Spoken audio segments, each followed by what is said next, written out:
Hey, how's it going, buddy? It's Arcane Hulk here today. Please disregard my voice. I'm still a little sick. It is a bit of nasal congestion, so that's why it is affecting my voice the way it is.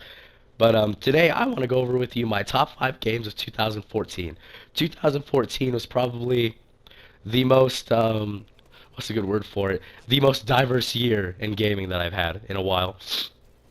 So all throughout growing up, I only had one console and I only played like 2 or 3 games that I owned for that console over and over and over again. But now that I have my own job, moved out, I have my own place to stay and everything, I have a bit more freedom to buy the games that I want, buy the consoles that I want. So I've really expanded my horizons on games this year mainly. But these are my top 5 games 2014.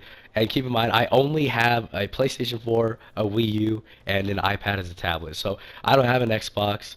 I don't have a gaming PC or anything like that. So I know I missed out on a lot of games, but I'll bring those up in honorable mentions, games that I think would have been great, but just haven't had the opportunity to play. So number 5 you're seeing on your screen now is Call of Duty Advanced Warfare.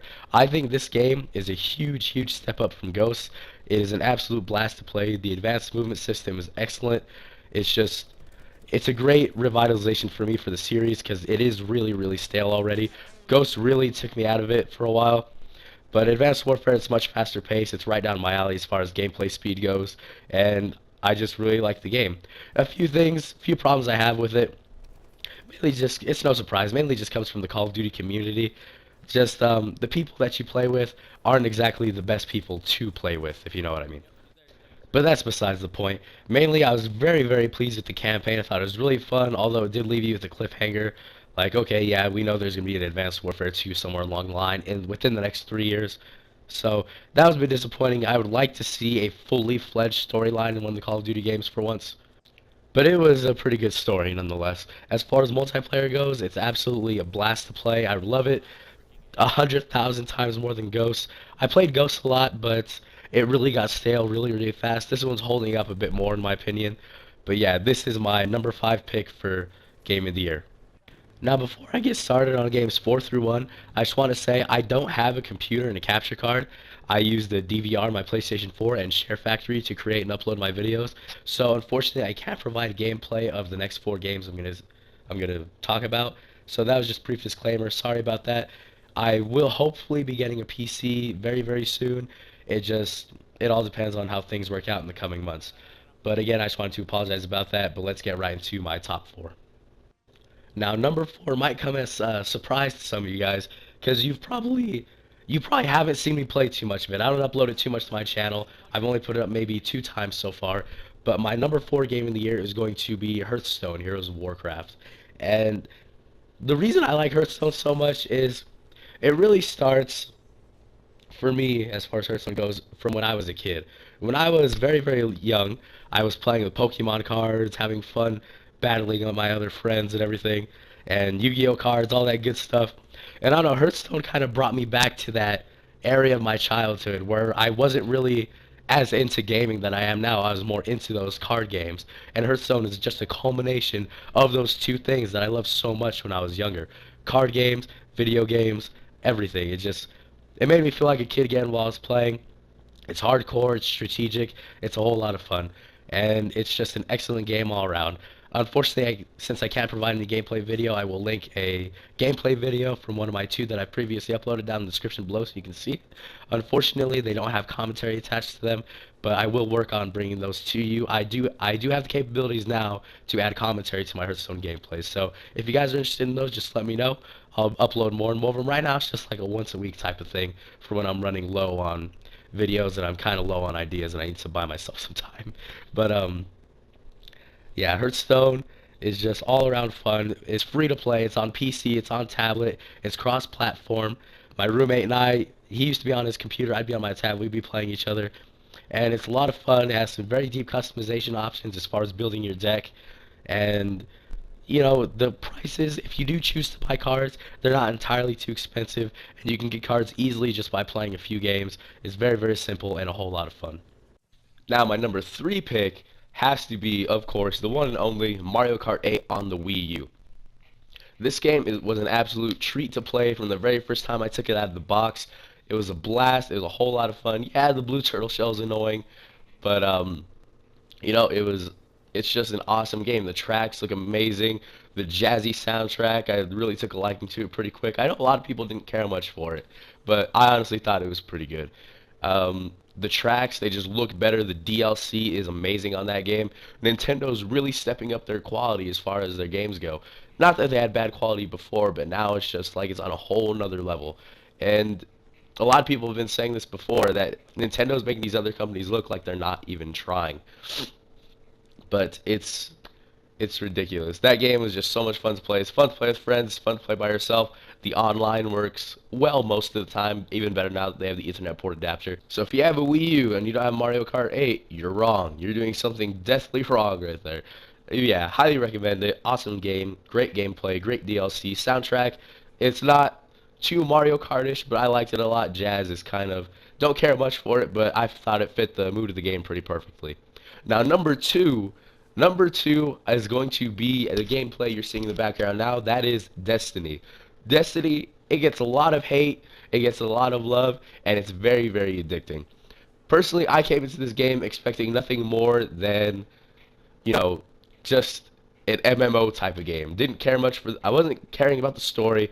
I was looking forward to raiding and grinding gear. I know a lot of people came into it expecting, oh, it's going to be this epic grand story like Halo. It's going to have this amazing gameplay. Everything's going to be fantastic about it. But everyone is disappointed by the story. The gameplay, everything was perfect. Bungie, that's like their trademark. Excellent gameplay, map design, everything's awesome. But the story was very, very lacking. And Bungie, they did a little bit better job of presenting the story in the form of Eris, but still it left a lot to be desired. So the DLC, I personally have had a lot of fun with it. The new multiplayer maps are really cool, really interesting. They're much more it adds much more diversity to the map setup. You have more three-lane maps now. You have Sky Shock is another big map. That's a whole lot of fun. I think it works better than Bastion and First Light, honestly. And there's no interceptor, so that's always fun.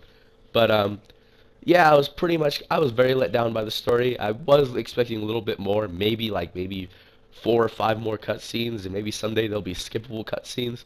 But that's besides the point. The DLC, I'm having a lot of fun with this so far. Crota's End is a very, very fun raid, especially going through it the first night with a group of all level 30s, and then having to tackle it the next day because we needed the 31.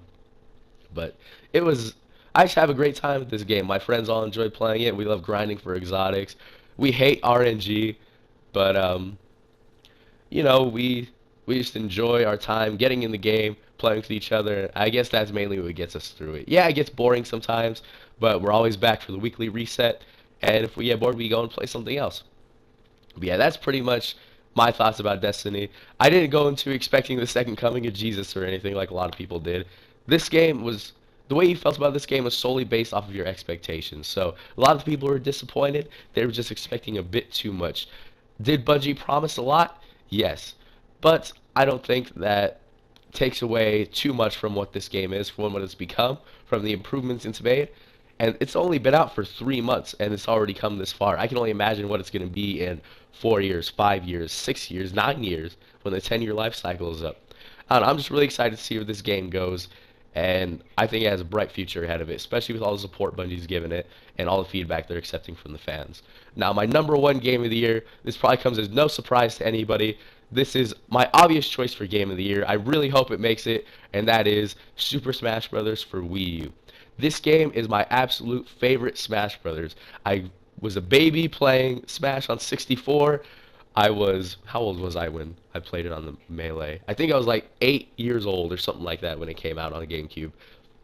But that game, Smash 64, I sucked at, but I thought it was a lot of fun. Melee is when I really started getting into it and learning how to play, and I could actually beat other people and not just the level 2 computer players. But then Brawl was a whole lot of fun back when I had a Wii before it broke. But this one right here, Wii U just destroys every other Smash Brothers I've ever played. Smash Tour, a lot of people say it's boring. Personally, I think it's the most fun thing in the game. It's random, it's crazy, it's a whole lot of fun. Get people to play with, playing solo. It's a blast every step of the way. The new classic mode took a little bit of getting used to. I'm used to the original layout where you just progress one level to the next, then a target blast, then one level to the next, and then whatever comes after that. But it was really cool. the fact that it just seems like Nintendo's putting so much more care into their games than anybody else. I don't think you could have Smash Brothers if it were made by Ubisoft or a lot of these other companies. Maybe like a Naughty Dog could pull it off, but Nintendo, they know how to take care of their popular franchises. They make sure those games are top notch every time, and the Wii really needs that first party support, especially when the third party is lacking so bad when they're getting games like Sonic Boom, because that game was it was pretty bad. But yeah, guys, I'm gonna go ahead and end the video there today. Now I just want to bring up my honorable mentions. These are games I didn't get to play, but I'm sure were pretty cool. Master Chief Collection. I love Halo. I played a lot of Xbox when I was younger. I know the online isn't working, or I don't know if it's working now. I haven't really kept up on it. But Master Chief Collection, when it's working, looks like it would be a whole lot of fun. Another one is Far Cry 4. This game easily looks like it has the potential to be one of the best games of the year. Just the presentation of the game, it just looks like it's one of the best they've made so far this year. I just don't know how else to say it. My friends say it's a blast to play, fun throwing meat at enemies, and then like jaguars come out and attack them. That's awesome. I really want to try that out one of these days. But that's it for the video today, guys. This is the end. Those are my top 5 games 2014. Let me know what you disagree with and what you do agree with. Any games you feel that I left out. Um, and yeah, that's pretty much it for today. If you enjoyed, please like, comment, subscribe, all that good stuff. And I'll see you again soon. Thank you.